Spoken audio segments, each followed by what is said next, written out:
Saludos amigos, soy Juan Balistreri y en esta oportunidad muy agradecido a Dios y a cada uno de ustedes por tener ya esta comunidad que nos acerca, la cual queremos cada día ampliar. ¿Cómo lo queremos hacer? De la manera que lo están viendo y aumentando cada día más en este año. Agradecido por estar ustedes, por este impacto que estamos teniendo día a día y que ahora hemos decidido hacerlo con más frecuencia e ir en un progreso para poder llegar a más, a muchos y a todos si fuera factible. Para esto, decirle que en cada una de nuestras presentaciones le solicitamos a que usted active la campanita, que usted pueda poner me gusta, desatar estos algoritmos que haga que llegue a más y a más personas. La intención de nuestro corazón está a la vista en cada uno de ustedes, anunciar el evangelio del reino de Dios que tanto necesitamos como generación. Así que agradecerles, decirles que sigan en todas nuestras redes, que estamos publicitando y publicando el ritmo de estos mensajes. Esperamos que los disfruten. Aquí hay un teléfono, hay datos. Anhelamos saber de ustedes y verdaderamente nuestra atención es artesanal en el sentido de comunicarnos con aquellos que realmente lo necesitan. Bienvenidos entonces a nuestro canal de YouTube, también un lugar para ustedes y espero que disfruten en sus espíritus el mensaje del día de hoy. Yo creo que en la medida que nosotros no podamos aunar criterios en función del tiempo y de cómo aprovecharlo en Dios, todas las demás cosas van a ser muy complicadas de entenderla, como por ejemplo convergencia, cómo trabajar en el poder del uno. Son asuntos que va a demandar mucho más tiempo que el que yo veo que nosotros le estamos dispuestos a dar. Es decir, no se llega a una convergencia en el espíritu. No se puede llegar en una generación que no sabe lo que alguien habló recién, algo de discutir o de hablar. A ver, venimos de 20 siglos de criterios tan dispares que hay una generación, yo le llamé en México, si es cierto que estamos en un cuerpo, hay una generación que tiene que ser nalga. Así me bajé del tercer cielo. Si es cierto que somos cuerpo, tiene que haber una generación nalga. A alguien le tiene que doler para que a otro le vaya mejor. O sea, hay alguna generación le tiene que doler la confrontación para unir los criterios del espíritu. En la medida que nuestros umbrales de ofensa, de enojo, ¿qué habrá querido decir? De ser súper sensible, que todo lo que nos dice parece que me lo estuvieran diciéndome a mí. En la medida que el umbral de esa tolerancia esté bajo, nos vamos a morir en eslogans. Yo observo que las canciones que nosotros cantamos y disfrutamos son una proclama que afirman la verdad de Dios.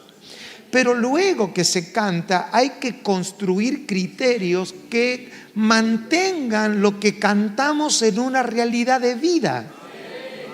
Porque una cosa es cantar sobre la justicia de Dios y otra cosa es vivir como justos. Y no estoy diciendo que algo sea ni más ni menos, sino entender la ley del uno, que es mucho más importante que entender la ley del primero. Uno y primero son dos cosas diferentes. Cuando yo hablo del uno, hablo de algo que es diferente a primero.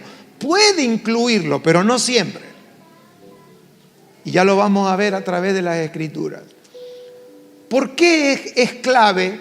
Porque la base de la construcción del uno en Cristo es que pueda haber una generación que pueda hablar sobre criterios y discernir cuánto de criterios humanos y divinos tenemos en lo que creemos. Y eso, anótelo porque se lo voy a decir en hebreo, duele. Duele, es doloroso.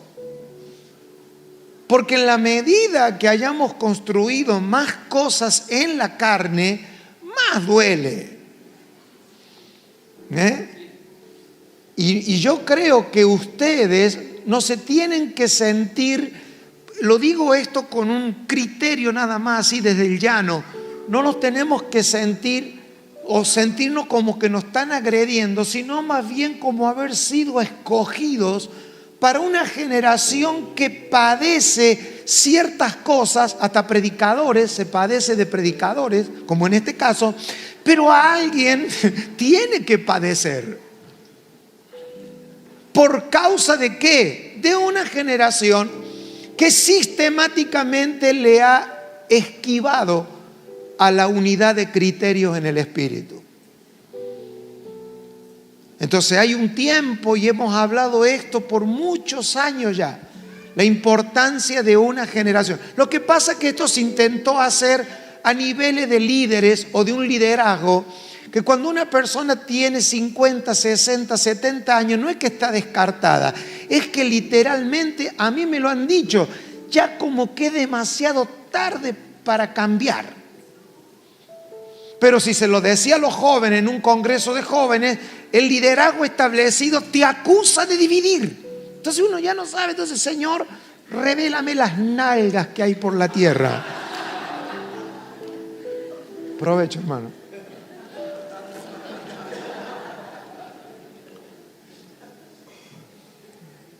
Y yo creo que hay una generación que está cubierta y que tiene una cuota de honra en el cuerpo de Cristo, y no es en todos lados. Hay lugares a donde Dios tiene gente que está dispuesta a sufrir de alguna manera una agresión saludable.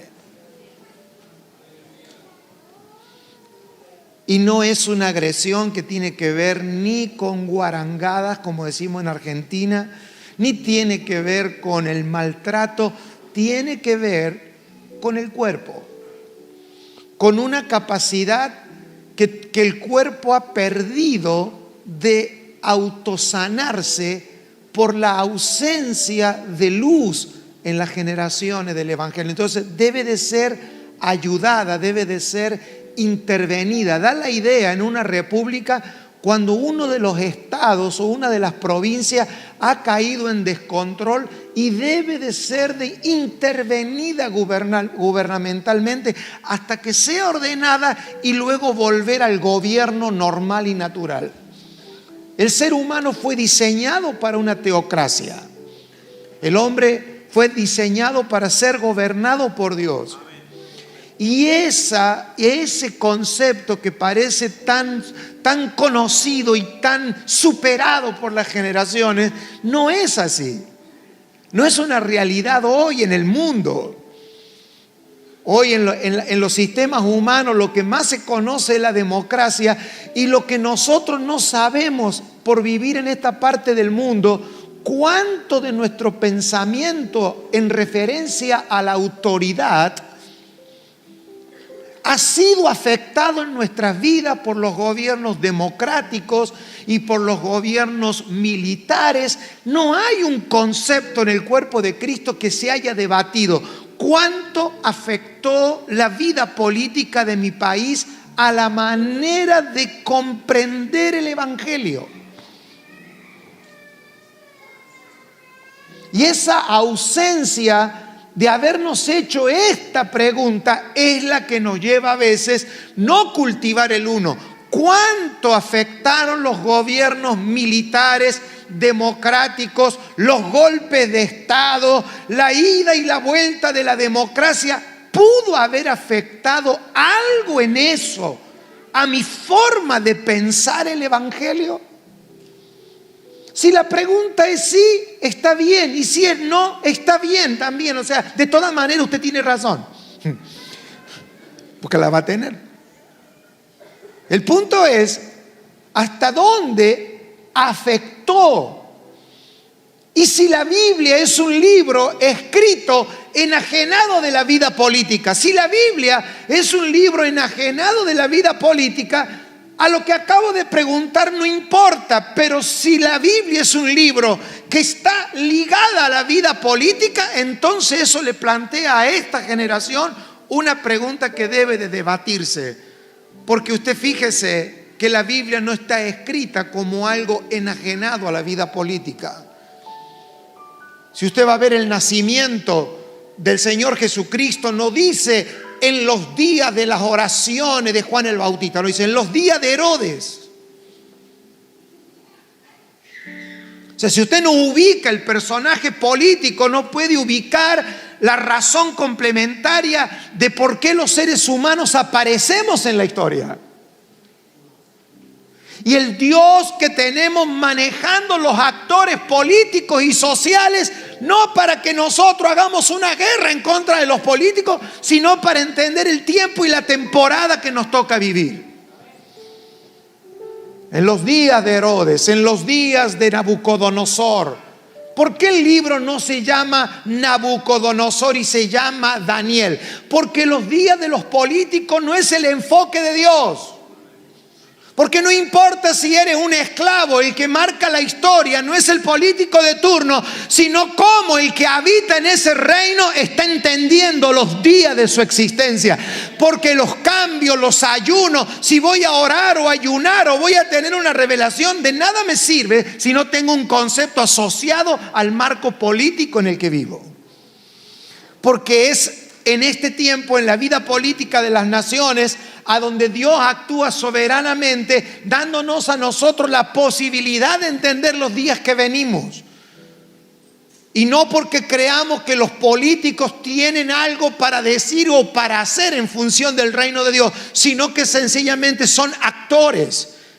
Y esos actores a muchos de nosotros nos afectaron en nuestra niñez. Nos afectaron sus agresiones, nos afectaron su manera de gobernar. Eso sí trae y afecta la manera, y la he visto en todos lados y la puedo ver aún dentro de lo que nosotros llamamos iglesias nominales o denominacionales. La vemos. Cuando usted ve el pensamiento verticalista de la iglesia, cuando usted ve la obediencia de vida en la iglesia, cuando usted ve que si lo dijo el pastor así debe de ser, cuando usted ve ese comportamiento en los santos, usted comienza a ver por la luz del entendimiento y empieza a entender por qué vivimos como vivimos. Porque aquí no es que se pierde la capacidad de entender autoridad. Usted y yo hemos entendido la autoridad cuando somos obedientes. La manera de haber entendido la autoridad es obediencia.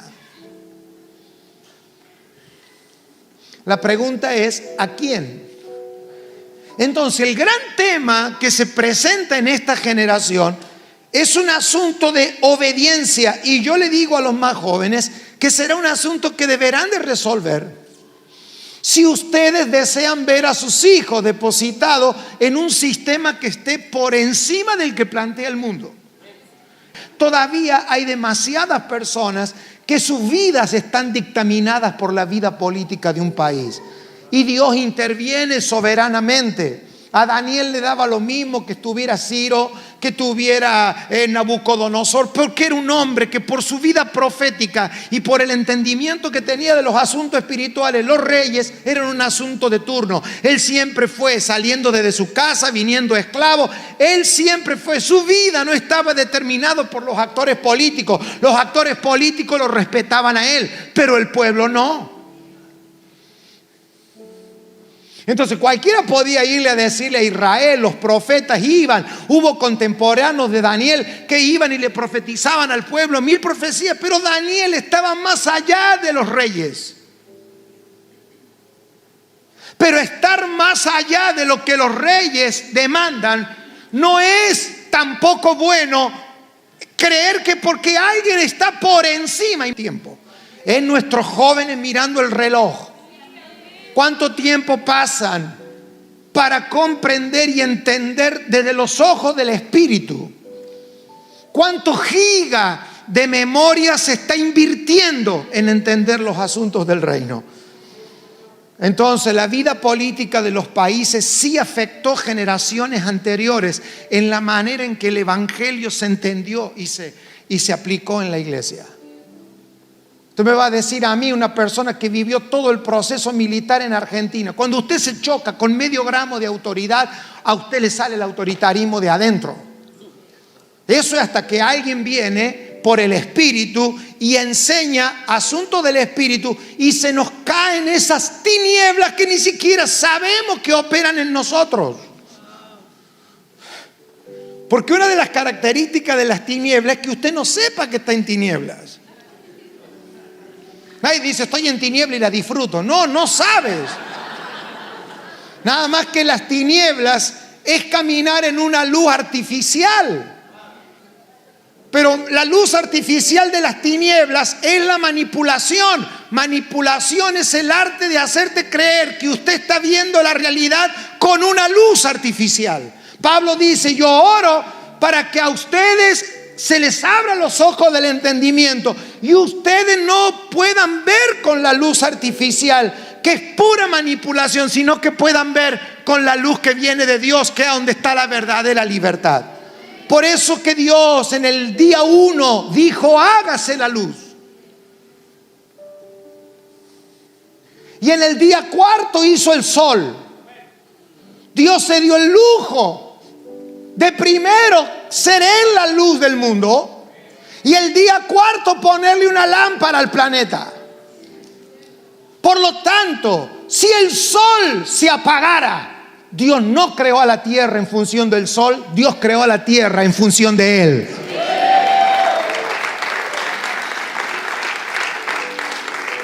Dios no creó el sol en función de la tierra. La luz que sostiene las cosas creadas es Dios mismo. Y ese es el principio que hay en el 1. ¿Y por qué es el principio del 1? Porque el 1 es el número más fácil de aprender. El 1 es el único número que está en todos. Ser 1 no es un asunto de teología. Es una mentalidad. Es una impartición, es un espíritu. Cuando la Biblia te dice que el varón y la mujer serán una sola carne, no te está dando una fórmula de casar gente. No es una boda, no está hablando de una boda, está hablando del poder. Que cuando el varón y la mujer son uno en el Señor, ya gobernaron los hijos que no tienen. No son verdades religiosas. No son doctrinas, es la sustancia misma del evangelio. Por eso Juan, cuando tiene que apelar en su evangelio, dice, y en el principio era el verbo era con Dios y el verbo era Dios. Es el 1, no tiene que ver con unidad, no tiene que ver con primero, es una mentalidad de gobierno.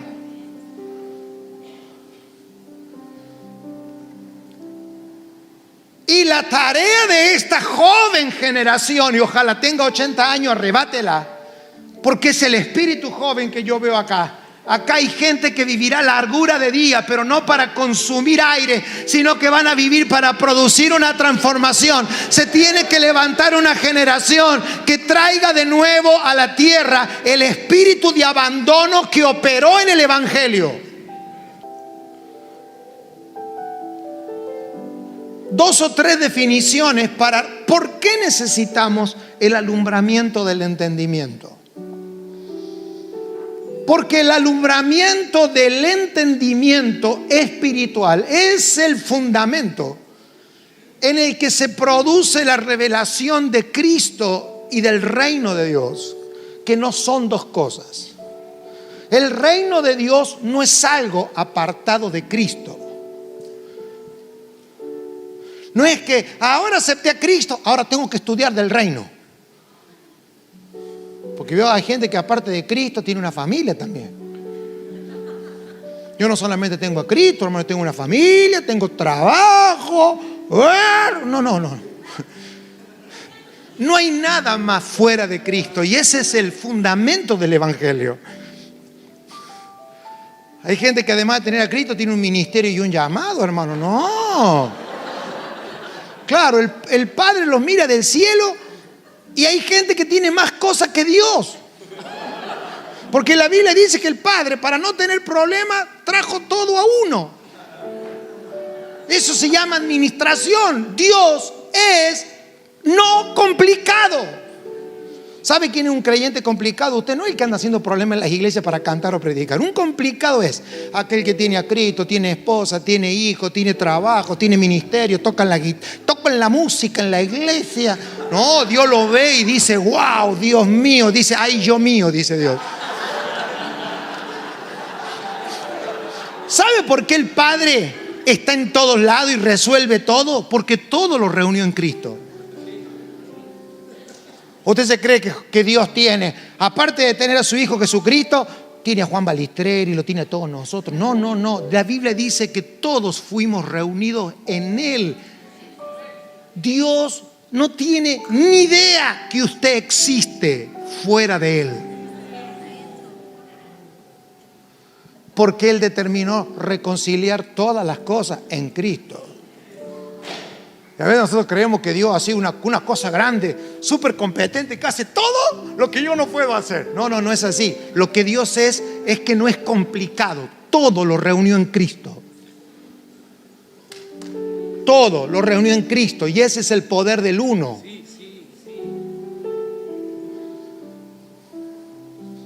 No es que Cristo, bueno, ahora hay que salvar a Juana, a María. Eso es como lo ve usted desde el llano. Usted y yo vemos a María, vemos a vamos a José. Ay, mi papá, Dios no tiene idea de eso. Por eso Pablo le dijo al carcelero, serás salvo tú y toda tu casa.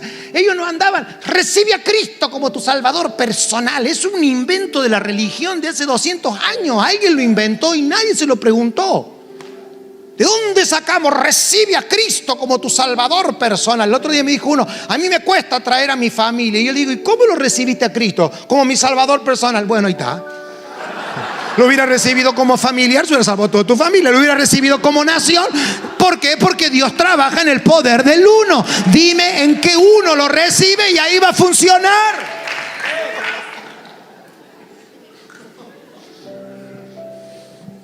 Dios cuando llamó a Israel no lo llamó como una multitud de gente. Este es mi hijo, dice, mi hijo primogénito. A Israel nunca lo llamó muchedumbre, no, viste, mi hijo, yo voy a sacar a mi hijo Israel. No, que tengo un hijo Israel, otro que se llama Juan, tenemos los 66 libros de la Biblia como hijos. Dios no, Dios a todos los llamó Cristo. Y si lo quiere ver desde la redención, o usted se llama, como alguien cantó recién, o primer Adán o postrer Adán. Dios no tiene 3 hijos, tiene 2, nada más. Tuvo uno que le salió así, todo hizo lío, y después mandó al otro, y se le terminaron los hijos. Y bueno, pero la Biblia dice que somos hijos de Dios, claro, para que lo entienda usted así en el plano horizontal. Pero nosotros no podemos tener otra silueta ni otra forma que no sea Cristo. Él resolvió de vernos en Cristo. Después acá nos vemos todos lindos y feos, pero es una cuestión nuestra. Esto es así de llano, pero no desde la visión de Dios.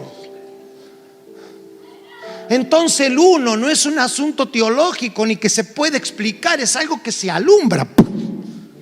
Se prende la luz adentro y usted lo ve. Cuando esta verdad se revela al espíritu y se alumbra a los ojos del entendimiento, lo que nosotros vamos a comenzar a ver como generación es lo que dice Hebreos 10, y los invito a que lo leamos. Este pasaje a mí me ha tenido atrapado harto, como dicen ustedes, harto.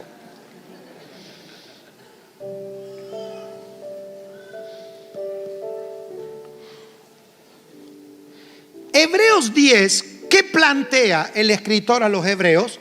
plantea lo que estamos planteando nosotros porque es un comportamiento cíclico. Esto no es que usted y yo somos malos, que parece que nos damos a la medida. No. Es un asunto que nunca se termina de resolver generacionalmente.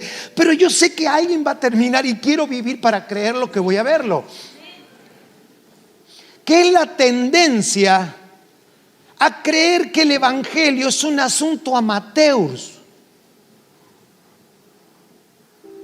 El concepto general del evangelio es amateurismo. Por eso usted, no sé, acá no, yo sé que usted no, pero en otro lugar, en otra iglesia, la gente dice, pero ¿cómo me va a decir el pastor si el domingo estuve en la reunión?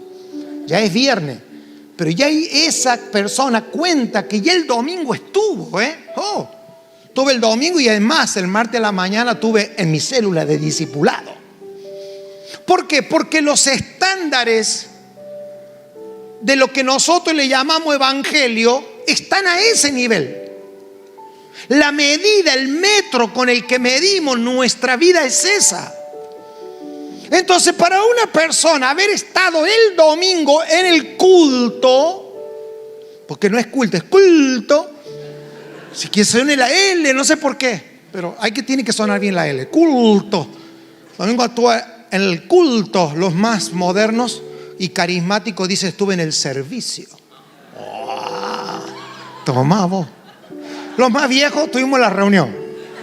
Nadie sabe de qué, pero reunión al fin.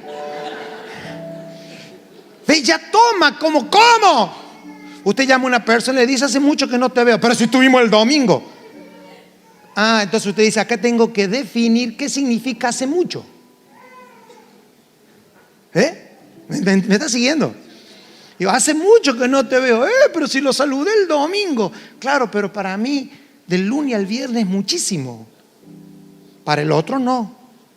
Entonces hay que sentarse y decir, hermano, antes de que veamos Juan 3:16, ¿qué es mucho para usted? Porque a mí cuando mis hijos no iban a la escuela 2 días, la maestra llamaba a decir, no he visto... uy, sí, lo que pasa, maestra, que se me engripó. Pero no le pregunto qué mucho, si mi hijo estuvo la semana pasada en la escuela. ¿Por qué? Porque la medida de mucho es aplicable según a un criterio humanístico, que esas son las cosas que no nos hacen funcionar en el uno.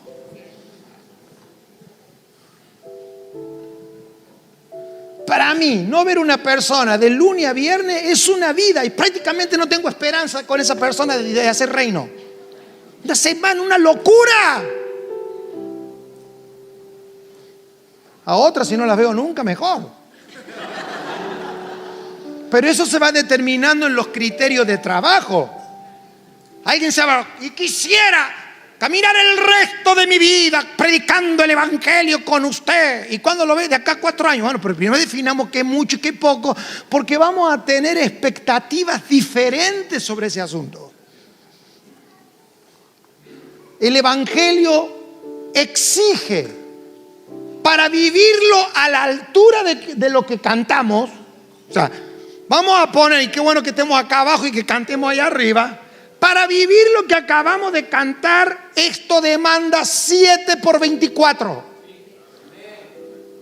O sea, usted no puede hacer nada fuera de las 24 horas del día que no sea el evangelio mismo en su propia vida. Duerme evangelio, trabaja evangelio, estudia evangelio, asocia todo, hasta el mosquito que le picó. Esto debe tener algo que ver con el evangelio. O sea, vivir en una especie de santo delirio, que todo hace un aporte para que encaje la redención de una generación. El evangelio no soporta amateurismo. Dar el tiempo que ya voy a ver si puedo. Va a venir al Congreso. Fíjese que nuestras reuniones son una incógnita. Yo los domingos me preparo como si que le voy a predicar al Madison Square Garden, 5 servicios uno tras de otro porque no entra la gente en uno. Así me preparo yo. Pero el domingo es una incógnita quién va a venir. Así como que uno llega y empieza a agarrar al pastor, ve que está acá adelante la unción de ventilador.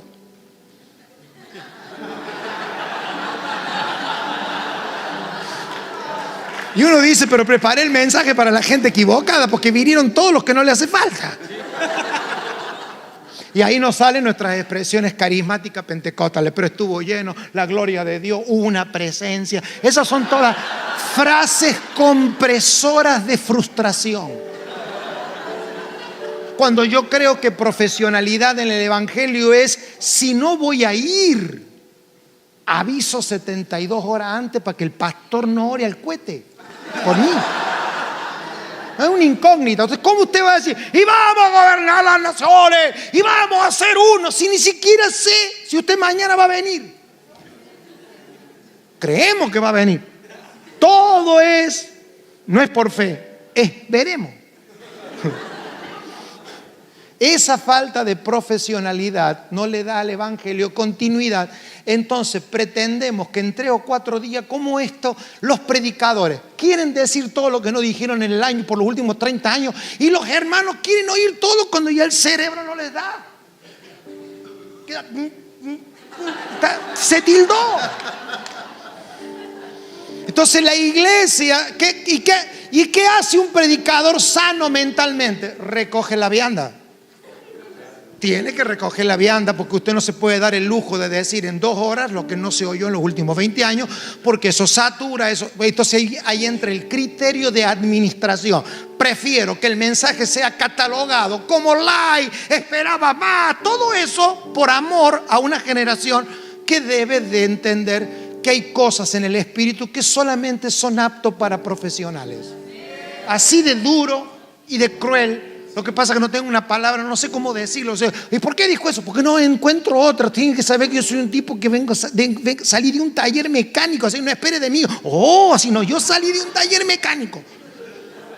¿Por qué no lo dijo más suave? Porque no sé. Me encantaría decir y que usted quede wow, así aunque no entienda, pero no sé. Es lo que hay. El Evangelio es para profesionales y para gente perfecta. Esas son 2 columnas de criterio en el uno. El Evangelio no acepta amateurismo y falta de perfección. Y usted me dice, ¿y eso dónde lo saco? Vamos a ver, algún versículo vamos a encontrar. Mire, esto le tiene que sonar, solamente que yo le diga Hebreos 10, una mente profesional ya está choqueada, ya empieza a llorar y a pedir perdón. ¿Por qué? Porque es trágico que algo esté dicho en Hebreos 10. Significa que lo que va a decir ahora es la no superación de un problema que viene tratando el escritor, el cual ha ocultado su identidad por preservar su vida. Esto ya es un criterio de Juan, esto usted no tiene que estar ni ser uno, nada. Yo creo que el escritor a los hebreos no dice el no, porque es la carta, esto era, mandó una bomba y tiene que estar anónima. O sea, la última carta a los hebreos está escrita con el diario del día, todo cortado así, para que ni siquiera le saquen quién escribió. Está preservada la identidad por preservación de vida. Porque lo que está diciendo el hombre, para el tiempo que está viviendo y para lo que la gente de ese momento estamos a 20 años de la destrucción del templo de Jerusalén. Desde esta carta iban a pasar 20 años más y Tito entraría a Jerusalén y reventaría el templo. Entonces el tipo está diciendo 20 años antes, 15 o 20 años antes, algunos escritores dicen 30 años antes, el hombre se está anticipando a decirle, muchachos, todo lo que ustedes creen sobre este asunto se va a caer.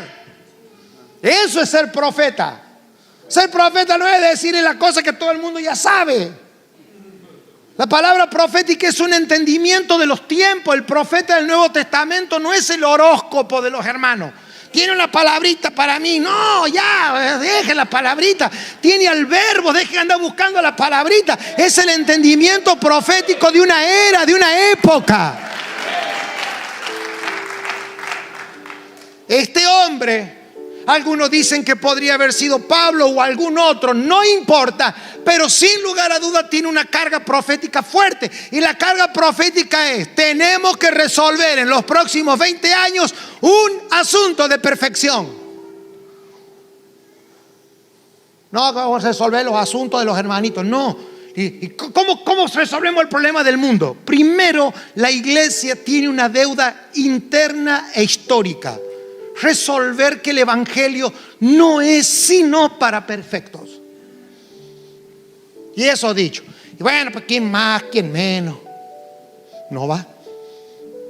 No es así, es una mentira.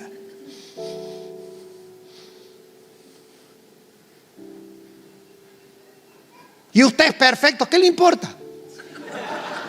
Yo no estoy hablando de que alguien es perfecto, estoy hablando de una cultura, de un criterio de unidad de perfección. Si nosotros no llegamos a creer todos una misma cosa, nunca se arriba a esa misma cosa. Y esa es la desviación, porque dice el escritor a los hebreos: porque la ley, teniendo la sombra de los bienes venideros, no la imagen misma de la cosa, nunca puede. Esa palabra nunca puede a usted le suena así, nunca puede, pero no sabe lo que significaba eso en ese momento político y religioso. Decir, nunca va a poder, que por los mismos sacrificios que se ofrecen continuamente cada año, nunca puede, ¿qué? Sanar a los enfermos, no. Fundar una iglesia, no. Nunca puede hacer perfecto a los que se acercan. Es la perfección. No puede ser perfecto. No dice que no puede ser buena gente, que no puede ser buen pastor, tener una linda iglesia, puedo ser músico. No está planteando nada, está planteando perfección. Pero la perfección, ¿desde qué nivel la está planteando? No desde un nivel humano, sino desde lo que decíamos esta mañana, que la perfección en Dios es encajar en una maquinaria superior a tu propia y a mi propia vida. Que tenemos en nosotros un diseño y una medida que es perfecta a lo que fuimos llamados. La perfección tiene que ver con la forma que Dios te ha dado en la eternidad a ti, que encaja en un solo lugar de este diseño. No tiene que ver con los niveles de perfección que demanda ni tu suegra, ni tu esposa, ni tu esposo. Lo que pasa es que cuando usted no tiene una versión de perfección en Cristo, alguien va a opinar por usted. Es decir, si usted no es gobierno, usted será oposición. No queda otra cosa. Y en el diseño eterno de Dios, ser gobierno y gobernar nuestra vida en Dios es saber cuál es la forma que Dios me dio en la eternidad, en su diseño y en su plano. Y no como individuo, sino como generación. Porque se habló tanto en los últimos años de mi propósito, que esa palabra, mi propósito, ha dañado literalmente la psique de los santos. Hay tanta gente con mi propósito, hermano, porque mi propósito en la vida, y sabe una cosa, acá lo que menos importa es tu propósito. Pasa que nadie se anima a decirlo porque ustedes se enojan fácilmente. Pero acá lo único que existe es su propósito. Es su propósito. Que es antes de usted y será después de usted. El secreto es que ese propósito me contempla. Sí, dirá lo que dirá, pero yo tengo mi propósito. Y yo entiendo, porque todos estuvimos allí. Pero aquellos que venimos saliendo de esa sensación de frustración, tenemos que animar a nuestros jóvenes que mueras a tu propósito para vivir para su propósito, y abdiques a tu llamado para vivir a su llamado, porque llamados en Él estamos todos. No soy un turista buscando un lugar a donde cumplir. Yo busco mi lugar en el mundo. Usted no tiene ningún lugar en el mundo. Su único lugar es en Él. Usted en el lugar del planeta donde vaya, usted tiene que estar bien. Usted solo no da la medida de nada. Usted en Cristo da la medida de todo de lo que haga falta. Hacer perfecto a los que se acercan. De otra manera cesarían de ofrecerse, pues los que tributan este culto, limpios una vez, no tendrían ya más conciencia de pecado. ¿Ves? Lo que hace imperfecto a las personas es un asunto no resuelto con el pecado. Que si la definimos técnicamente, un pecador es alguien que es chiquito, que se siente que no da la medida. Porque la sangre de los toros y de los machos cabríos no puede quitar los pecados. Parece que fuera una obviedad, pero no es obvio. La iglesia ya tenía 30 y algo de años operando en lo que nosotros conocemos, por lo menos 20, en el nuevo pacto. El nuevo pacto estaba creciendo, pero había un círculo de personas que eran determinantes, como yo observo que esta generación, determinante por lo que viene. La vida política que viene para las naciones va a estar complicada los próximos años. Dios está trayendo una conmoción. Chile no tiembla geográficamente. Chile está diseñada para temblar en otros niveles. Por eso hay tanta oposición a las verdades apostólicas en una generación. Pero Dios está haciendo esto, está tratando con una generación, no que salga con eslogan, si los apóstoles son o no están, si están o no están, si hay que tener apóstoles, no se meta, joven, en esa estupidez banal. Ninguna persona normal se hace llamar apóstol. Después que la llamen o no, es una cuestión de la gente. No, que yo soy, que yo no soy, media hora explicando eso. No, nada que ver, eso tiene nada que ver. Yo soy Juan y ya. A secas.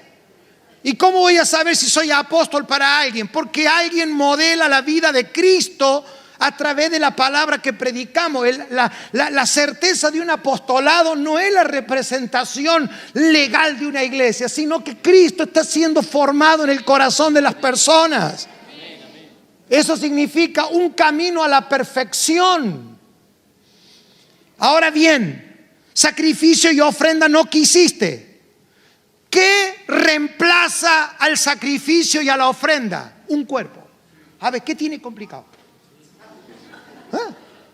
A ver, hermano. Entonces, si yo no quiero llevar toros al sacrificio, ¿qué tengo que hacer? Mantente vivo. ¿Dónde? En un cuerpo. Así. Ofrenda y sacrificio no quisiste. ¿Y cómo lo resuelvo? Teniendo un cuerpo.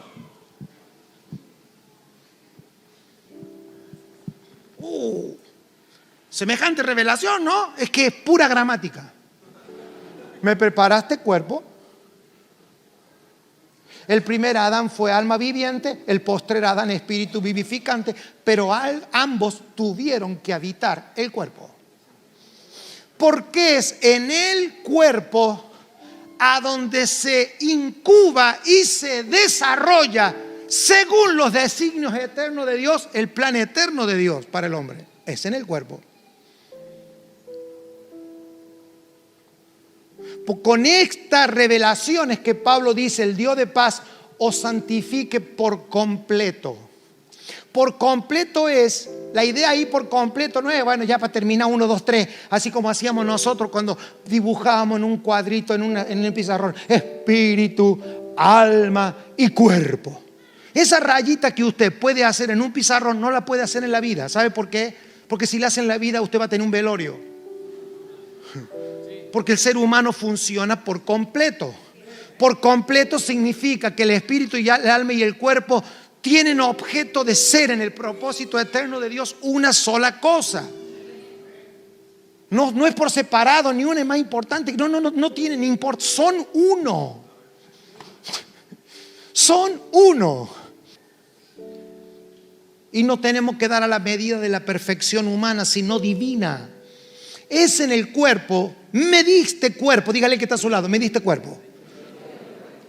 Holocausto y expiaciones por el pecado no te agradaron, pero me diste cuerpo. Me diste cuerpo. ¿Para qué? He aquí vengo, Dios, para hacer tu voluntad. El único ámbito para hacer la voluntad de Dios es la habitación de un cuerpo. Oír a Dios. Ubicar una voz creíble a mi espíritu. San Google no sirve para lo que estoy hablando yo. Esto es ubicar una voz en tu vida por donde Dios habla, la de tu espíritu, en tu vida con Dios, y tienes que ubicar, así como en el cuerpo, tú puedes consultar a 15 médicos, pero tú tienes que creerle a uno. Si no te vuelves loco. No puede estar googleando todos los mensajes que escuchó para ver si es cierto, si era así. O sea, no, tiene que haber, en usted tiene que haber un nivel de credibilidad. Tiene que ubicar una voz. Una voz cuyo espíritu, y no estoy hablando solo de personas que tienen un título en la iglesia. No, hay personas y hay voces que Dios asigna a su vida para que usted y yo entremos como generación en una dieta, pero no para conocer Biblia, sino para caminar en su voluntad. Reino es Dios hablando y alguien obedeciendo en una baldosa. Listo. Oigo, obedezco. Ahí está el reino. Si usted quiere una resolución más sofisticada de lo que es el reino, deberán invitar a otro que le dé más el cerebro. Pero yo con esta me conformo. Jesús dijo: ven, el reino se ha acercado, y lo único que se había acercado era Él.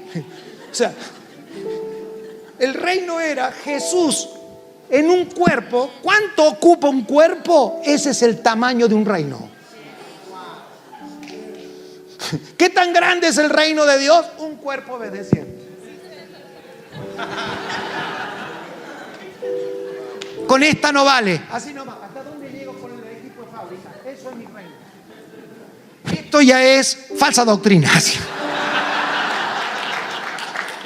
Porque si no, Dios me hubiera hecho con un micrófono. Yo todo lo que hace al hombre lo tengo en la mira. Reino no es a donde yo llego con la radio. Es una manifestación, no es el reino. El reino es a donde usted llega con los medios que usted vino desde el vientre de su madre. Lo demás, después otro día lo discutimos. Por eso, cuando Pablo le dice a Timoteo que se busque colaboradores, no le dice que busque a uno que gobierne bien la nación, que gobierne bien su casa, que tenga sus hijos en sujeción, que porque el reino de Dios no es más grande de donde afecta las decisiones que tomamos a diario. En cuerpo, y si usted quiere una definición más profunda y teológica, desnudo. Dígale al que está a su lado: voluntad de Dios define el reino, pero la voluntad de Dios en mi vida define al hijo. Un hijo de Dios es alguien haciendo la voluntad de Dios. No somos hijos de Dios por decisión. Eso tiene que ver con la salvación. Pero la posición de hijo está definida por obediencia. Si usted no define, y yo obediencia no defino qué es un hijo. Pídeme y te daré por herencia a las naciones y como posesión tuya los confines. Eso se lo está diciendo a un hijo que aprobó su vida en obediencia, que fue la deuda pendiente del primer Adán. Que no fue desobediencia. El problema del primer Adán no fue desobediencia, es la naturaleza de donde viene la obediencia. Por eso es que Pablo pedía que se le abriera los ojos del entendimiento, porque la obediencia a Dios no es algo que yo debo aprender aparte del Evangelio. Si el Evangelio que predicamos es el de Cristo y este resucitado, el Evangelio contempla la capacidad de obedecer. La obediencia no es algo a lo que tú te debes de esforzar. La produce una naturaleza, que es donde comenzaba la parte del mensaje, que tenemos que ver a dónde se desvirtuó. ¿Por qué hay una sensación siempre, por generación, pero desde que yo era chiquito, es que sí, yo debería de obedecer más a Dios? La verdad, ¿no ve que mensaje que nos prediquen sobre la obediencia nos pega? La obediencia define reino, la obediencia define hijo y la obediencia define autoridad. O sea, que si yo no soy alumbrado en los ojos del entendimiento, no puedo ver la magnitud del Evangelio. Si no veo la magnitud del Evangelio, ¿qué me pierdo? La capacidad que el Evangelio me imparte, porque el Evangelio no es algo aparte de Cristo, el Evangelio no es algo que yo creo de Cristo, el Evangelio es Cristo mismo. La obediencia es una reacción natural de los santos, no es un esfuerzo que hacemos, viene impartida en el nuevo nacimiento. Solamente que es un músculo que hay que ejercitar. Yo no tengo más pies que Messi. Perdone, yo soy argentino. No tengo más pies, ni mis pies tienen más dedos, ni tienen Messi más músculos que yo. No, si nos cuentan tanto, lo que los tiene es más ejercitado. Es más perfecto, no tiene más recursos. Y la perfección de los santos no tiene que ver con algo que usted no tiene. La perfección de los santos tiene que ver con maximizar lo que Dios nos ha concedido. Por lo tanto, Dios ya no tiene más nada para darte, sino ejercicios en la fe. Ejercítate en la piedad, ejercítate en la fe. Los músculos están allí. Usted no necesita, además de tener a Cristo, ahora tener una mentalidad. Cristo incluye la mentalidad. Los perros piensan perro, los gatos piensan gato y los hijos piensan como hijos. No es algo que te tiene que enseñar el pastor, es una dimensión a la que se llega por el alumbramiento de la vida del Espíritu a nuestro entendimiento. Entendemos y caminamos a la luz de lo que entendemos. Bueno, espero que hayan podido disfrutar y que compartan con sus amigos o quien quiere o usted cree que sea conveniente hacerlo. Nos seguimos viendo muy pronto. Muchas gracias.